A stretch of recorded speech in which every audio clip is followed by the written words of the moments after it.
بالله من الشيطان الرجيم بسم الله الرحمن الرحيم والسماء والطارق وما أدراك ما الطارق النجم الثاقب إن كل نفس لما عليها حافظ فلينظر الإنسان مما خلق من ماء دافق يخرج من بين الصلب والترائب إنه على رجعه لقادر يوم تبلى السرائر فما له من قوة ولا ناصر والسماء ذات الرجع والأرض ذات الصدع إنه لقول الفصل وما هو بالهزل إنه يكيدون كيدا وأكيد كيدا فمهل الكافرين أمهلهم رويدا صلوات. اللهم صل على محمد وآل محمد وعجل فرجهم.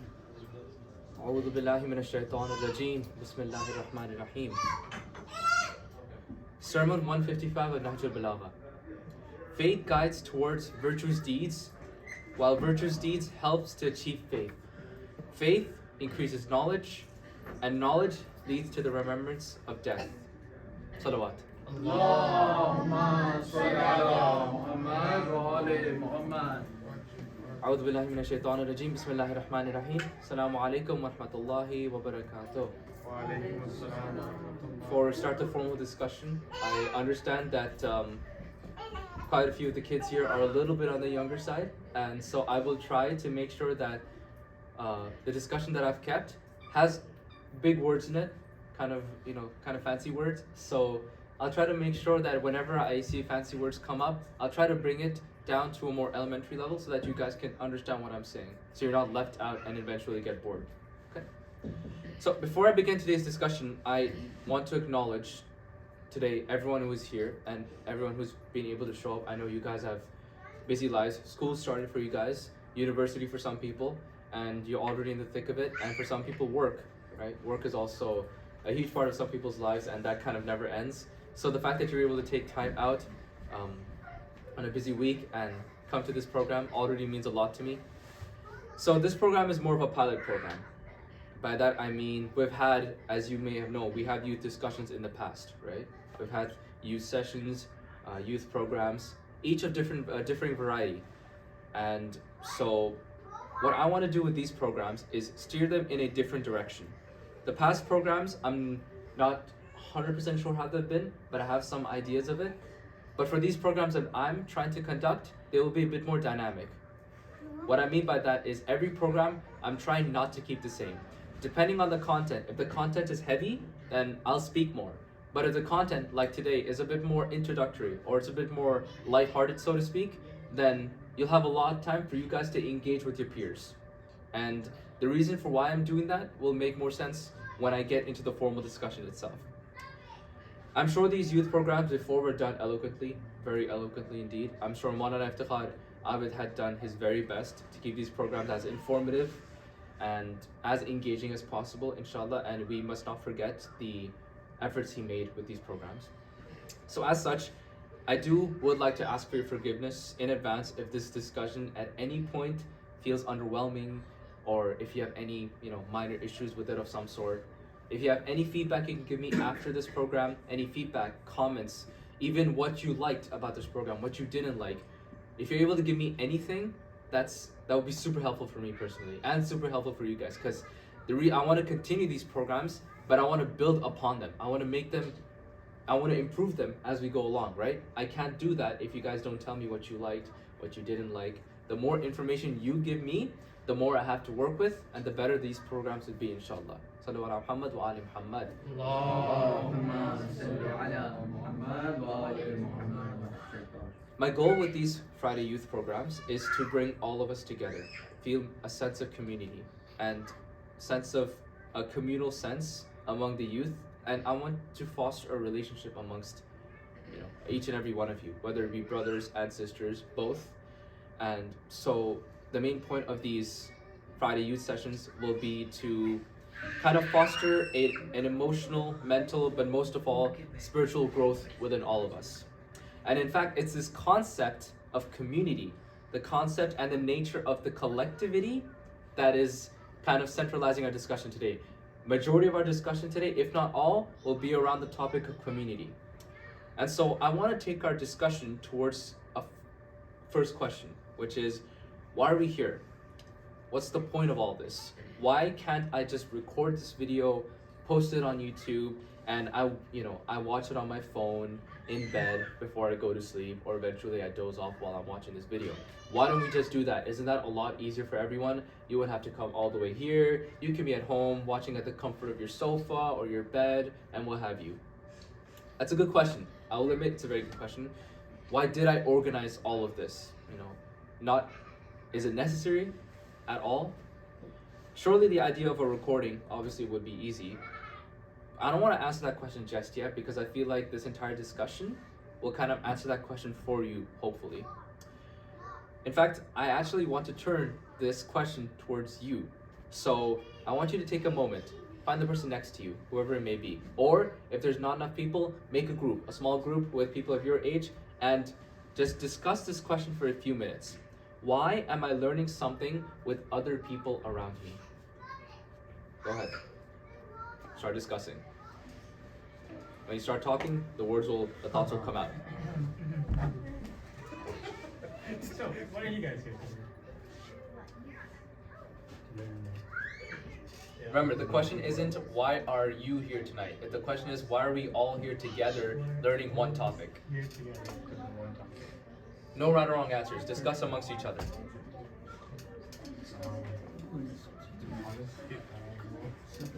I don't answer this question. It's kind of hard. I personally showed up because I thought it'd be fun. But, I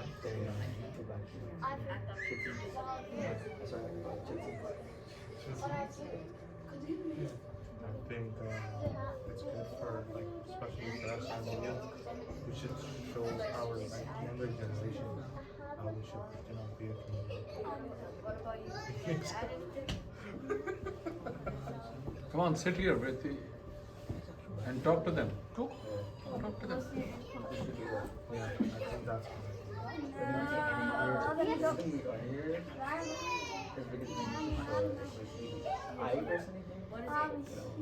think get to know more people. So what's your name? Abbas. Depending on my screen knows me as Bakr, my dad would call me Mudassir, so call me, what do you know me? You know me as Abbas, right? Yeah, Abbas, yeah. Sayyid Bakr Mudassir Abbas. Bro, this guy has 3 names, wherever. He changes his ID wherever he goes. It's true. One Mudassir, one Bakr, one Abbas. That's good, because if you do something wonderful, they can't find out what it is. By the way, Ever give someone the comfort of our house? Mudassir, Bakr, Abbas. don't make another recording and you're relaxed. Okay. I hope you have had some time to discuss. I just gave you a couple of minutes because this question was purposely very vague. By vague, I mean, I didn't focus on any specific part of this question. It's a very broad question, so to speak. So, I understand it's a vague question. I made this question purposefully vague because I wanted to foster you guys' creativity, resourcefulness. I wanted you guys to maybe think outside the box if possible, right? So that's why I asked you such a broad question. Now, can anyone have any answers for me? We're here to celebrate the Imam and Prophet's birthday and to hear their story. You know what? That's a pretty good point. It is, inshallah, Rasulullah and our 6th Imam's birthday today.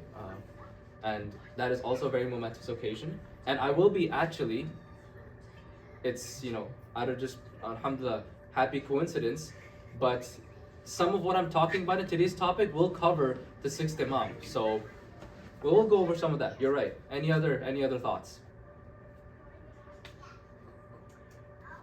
After the series of Muharram messages end, I find that I miss all my friends at Aza-e-Hussain. So I think I showed up here today to have a good time, to meet people. So he showed up here today because after all the majlises and whoa. So what Balagha told us is that after all the other programs are finished, basically the main programs are finished, everything's kind of dying down in terms of masjid activity, and so he wanted a place where he could convene with his Muslim brothers, right? And so he decided to come here today. That's a very valid reason to come. Also, we'll be touching upon the social aspect of community in today's discussion. So, very well said. Abbas? I came here to learn new things and meet new people.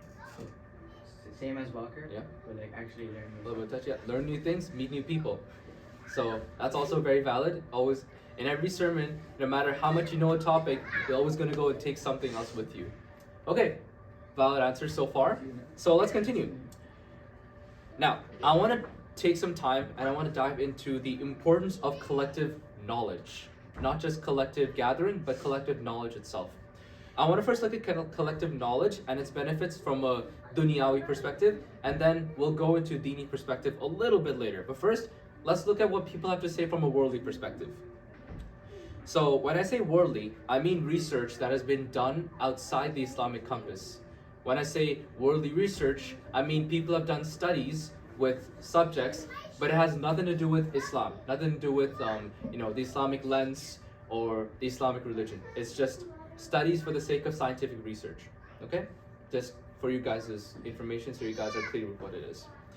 So I want to start with a research. The Cornell University Center for Teaching Innovation has themselves on their website. You can go check it out. They have laid out benefits of collaborative learning. Now, collaborative learning, from its definition, is working within pairs or small groups, like what you guys just did today.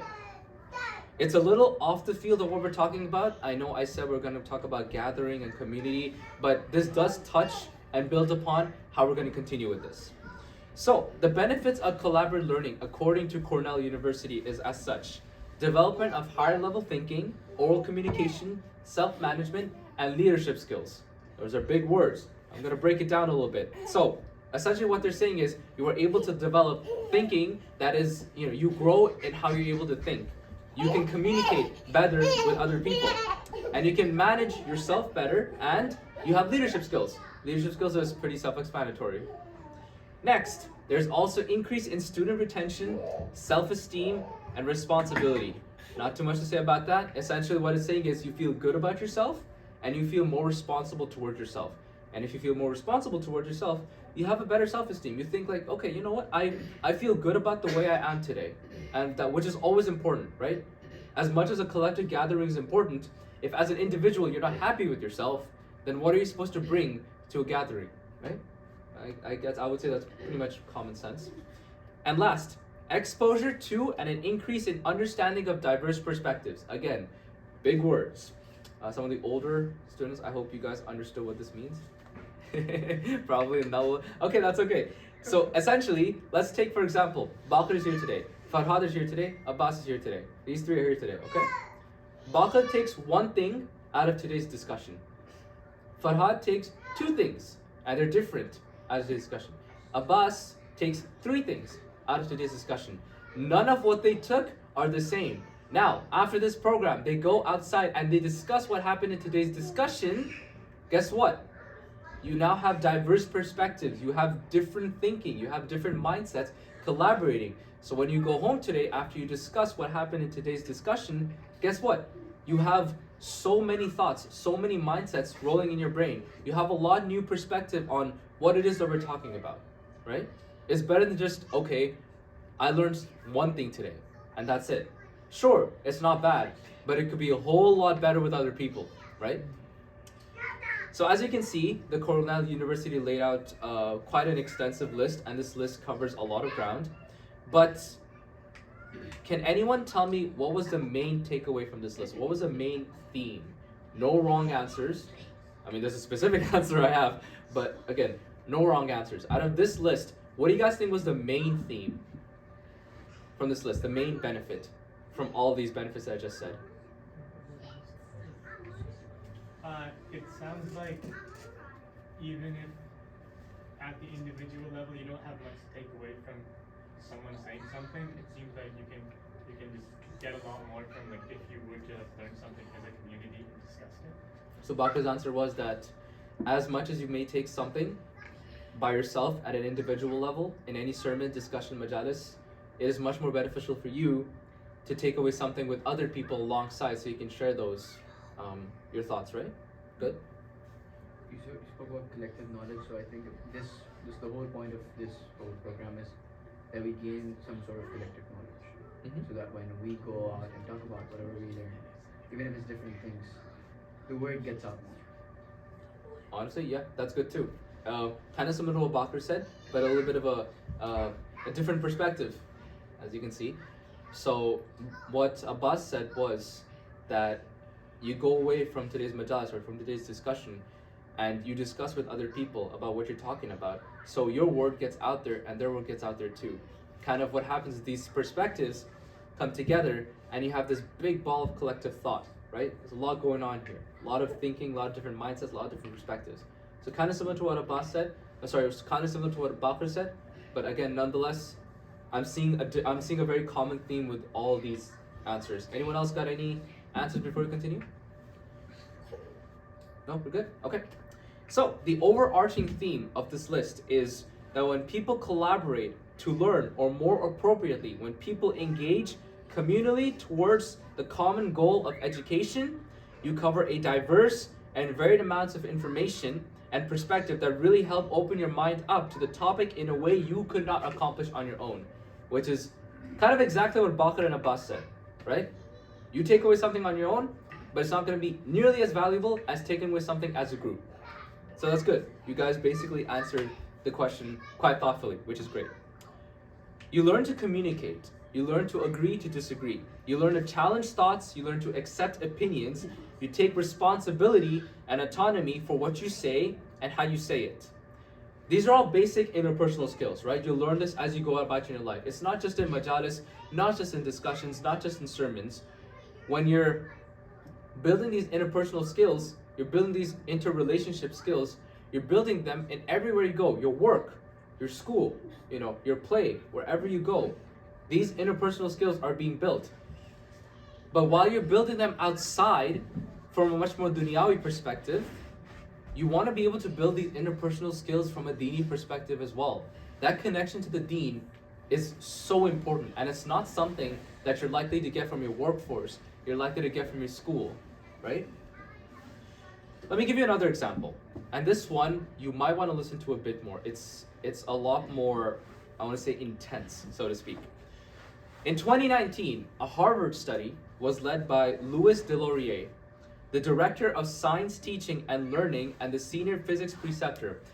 What that means is basically he's a big shot, right? He proved with palpable enough evidence that active learning is more effective for students in a classroom than the traditional style teaching. I'll tell you what traditional style teaching means. Can anyone tell me what traditional style teaching means? What is traditional? 1 plus 1. No, that's a subject. Traditional style teaching, like the way of teaching. Anyone tell me what's traditional way? That's okay. If you don't know, that's fine. Oh, Babu, do you have something? The teacher talks, the student listens, and doesn't say anything. That's it. That's the one. Traditional style lecturing is the teacher talks, the student listens. That's it. Can anyone tell me where they might have done this? Or where they might have, Like universities and stuff. universities, anywhere else? School. I'm looking for a specific answer. School, anywhere else? After parents, after you're listening to their parents when they're talking and you don't interrupt. Oh, I never thought about that. The parents, you know what? That's a good one too. When your parents are, Good answer. your parents are giving you a lecture about something. Yeah, that's good. That's a good answer. Smart kid. There you go. That's the most important one. I'm not saying none of your answers are important. I'm saying that's the most important one because of our discussion today. Majlis. Traditional style lecturing. Quran class? Quran class? Quran class? Online. Everyone's reading. A Quran class is more engaging, right? But majlis, the Maulana goes up on the minbar, he speaks, you people are down here listening to a topic. That's traditional style lecturing. And it's something, as we go along, I'll let you know, it's something that has preceded any of your lifetimes and multiple generations. It has stood the test of time for good reason. But we'll get to that in a minute. Now, I need you to bear with me for a bit because I'm sure this is starting to skew kind of the positive natures of Islamic sermons and majalis. I did say that this Harvard study says active learning is better than traditional style lecturing, and I'm not saying that I myself completely believe in that. It's just for the sake of the topic, for the sake of this specific section of the topic. So before we continue, I'm gonna have you guys discuss amongst yourself for a few more minutes. You guys know what traditional style lecturing is. Now, what's active learning? Discuss. Okay. With your groups, with your partners. Discuss what is active learning.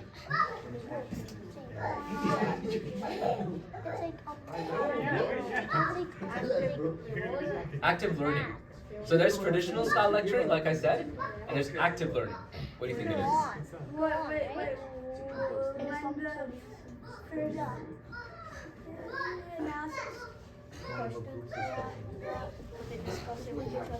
I think I already know. That's good. I'll look for answers in a bit, okay? Yeah, I'm pretty sure I know too. Okay, good. Oh, cute.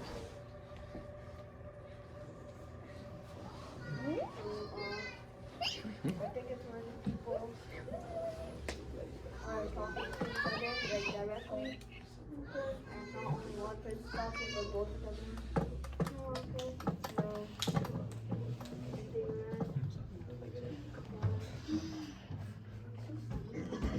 So,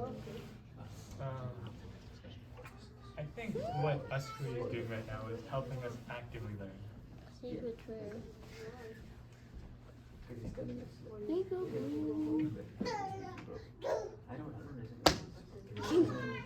Mine's just like I use just take And that's how it does talk. I feel like there's been different arrowheads that like going in it, and then that's the suck.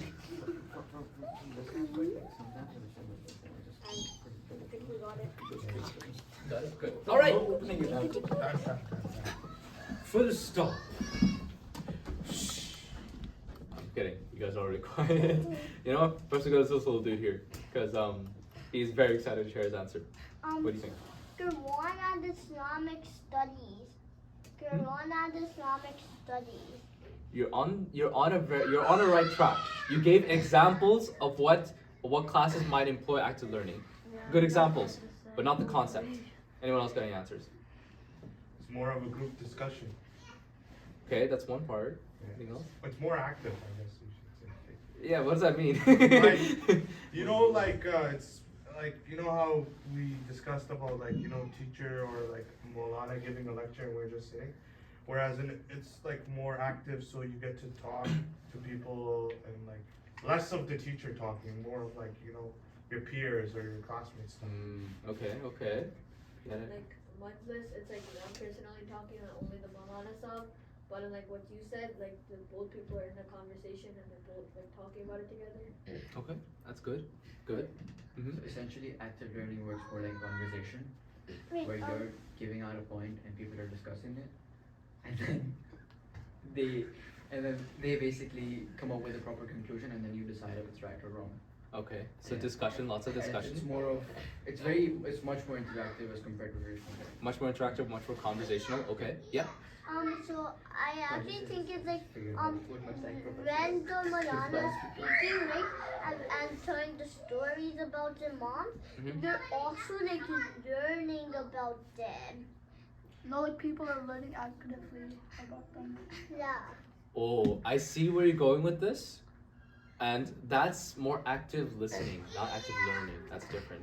But you were close. You were on the right track. We're on the right track. You're on the right track. Okay, so We're just like all of these were very good answers. Some of you guys literally had it bang on. So good on you.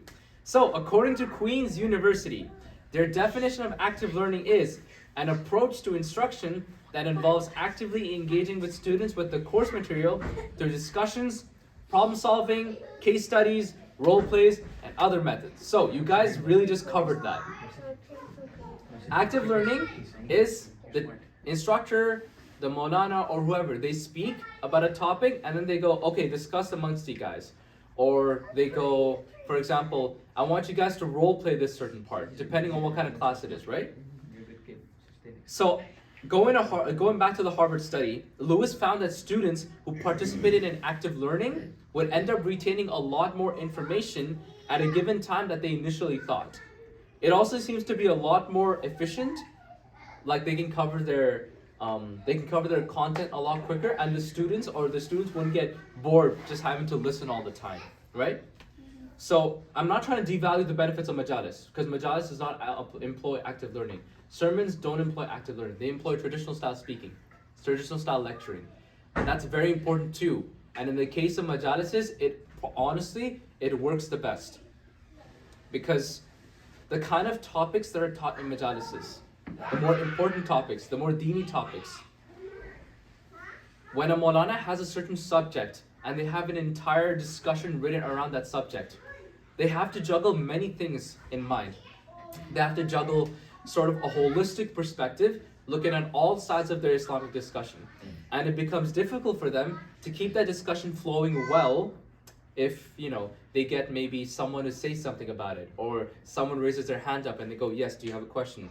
It breaks the flow, right? Traditional style lecturing has been there since the time of Imam Ali. Imam Ali alayhi salam from the pulpit of Masjid-e-Kufa would give literal classes about economics, politics, sciences, math, ethics, things that you learn in university and you learn in class right now. Imam Ali alayhi salam has been doing it since his time. And he would do the same way traditional style lecturing.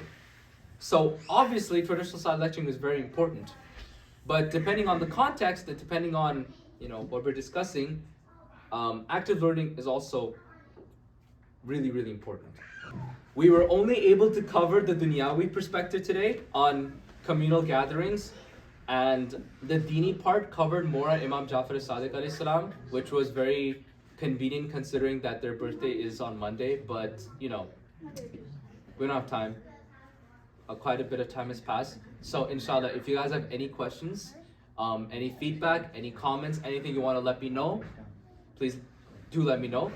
And before we wrap up today, I have a few things I want to ask you guys.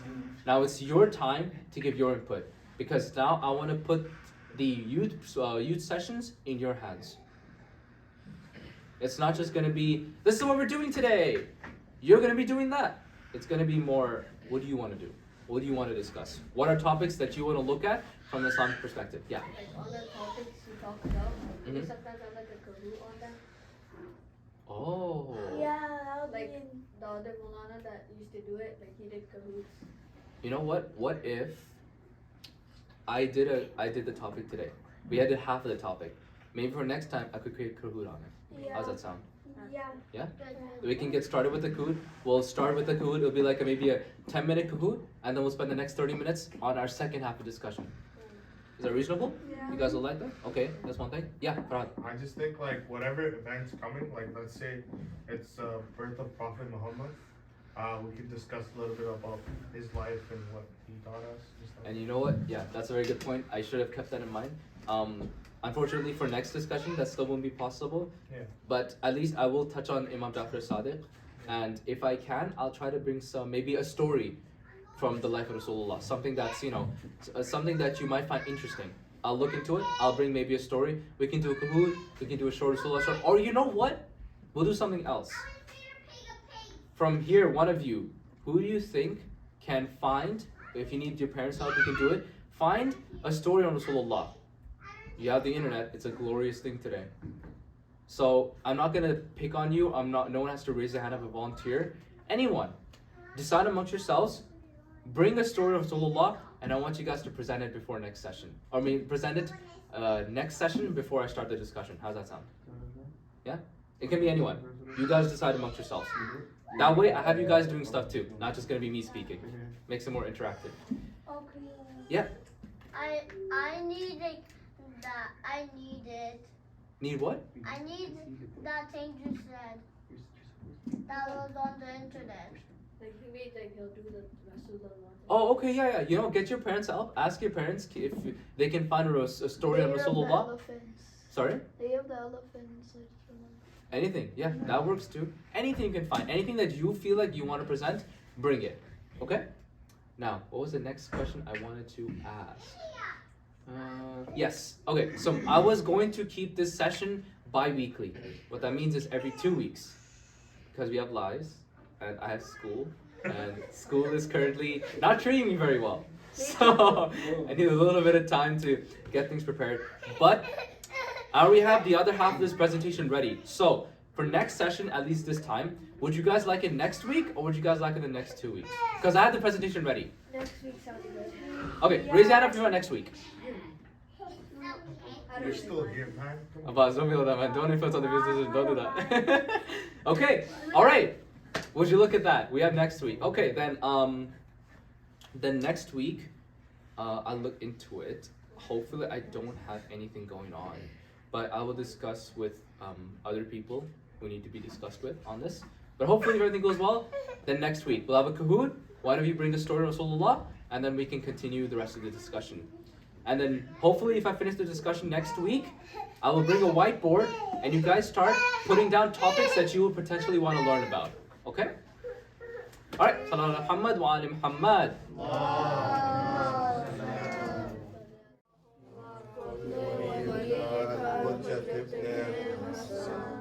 صلواتك عليه وعلى آله في هذه الساعة وفي كل ساعة وليا وحافظا وقائدا وناصرا وكريما وعينا حتى تسكنه أرضك طوعا وتمتعه فيها طويلا